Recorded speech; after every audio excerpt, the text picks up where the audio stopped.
Gọọmenti Anambra steeti ekwughị nkwa na ya ga-edozisekwu okporo ụzọ dịgasị iche iche n'ime nkenke oge na-agaghị ete aka. Managing Director na Chief Executive Officer nke ụlọọrụ Anambra State Road Maintenance Agency bụ ụlọọrụ na-afụ maka idozi okporo ụzọ mebiri emebi na Anambra steeti kwere nkwa n'oge ọ na-agwa ndị mmadụ okwu n'ebe dịgasị iche iche ha ga-alụ okporo ụzọ mebiri emebi. Onye nta akụkọ anyị na-akọrọ anyị ihe gbasara ọrụ bụ Ngozi Obileri gara leta ụfọdụ ebe ndị ahụ ma weta akụkọ a n'uju.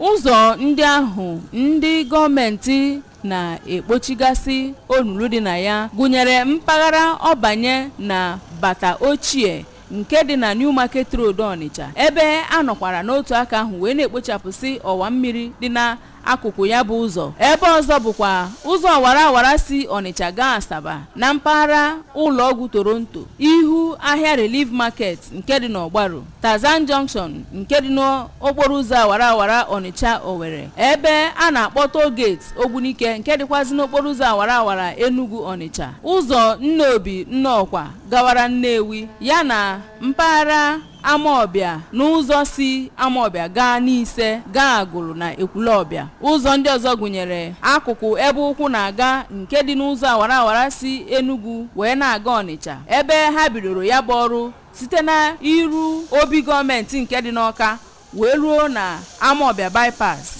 Ebe ndị ọzọ bụkwa ahịa Odera dị n'Ọgbọọlụ nke dị n'akụkụ Eke Ọka. N'okwu ya ka onye isi ndị ARMA na Anambra bụ injinia Obinna Ndụka kọwara na ọ bụ site na ntụziaka nke gọvanọ Soludo nyere ka ha hụ na ha mezichara ụzọ niile dị na Anambra na-egbughị oge ka afụfụ ndị mmadụ na-ata n'ụzọ ndị ahụ wee bịa na njedebe. Ọ kọwakwara na iji hụ na ntụziaka ya ahụ gara ka o siri chọọ, na gọvanọ Soludo enyere ha ihe niile ha kwesịrị iji were ya bụ ọrụ ime ka ha rụọ ya otu o siri chọọ. Ya bụ onye isi ndị ARMA kọwakwazịrị na ha ga-agagasị na mpaghara ndị ọzọ dịkwasị iche iche n'izuụka na-abịa abịa ịhụ na ọrụ bidoro n'ebe ndị mebigara emebi, ọ kachasị oge ugbu a mmiri ozuzo kwụsịrị, ya na oge ugbu a bụ oge ụgbọala na-agba na Anambra nke ukwu n'ihi ihe mmemme na-abịa n'iru, ya na enwere ọtụtụ ahịa dị na Anambra steeti. Otu onye bi n'ime Onitsha bụ Maazị Chuks Osuagwu jupụtara nnọọ na ekene nyegara gọvanọ Soludo na mgbata ọsọ enyemaka ọ gbatara na ya bụ ebe ụzọ tipụsịrị etipu na New Market Road, wee kwukwazịa na tupu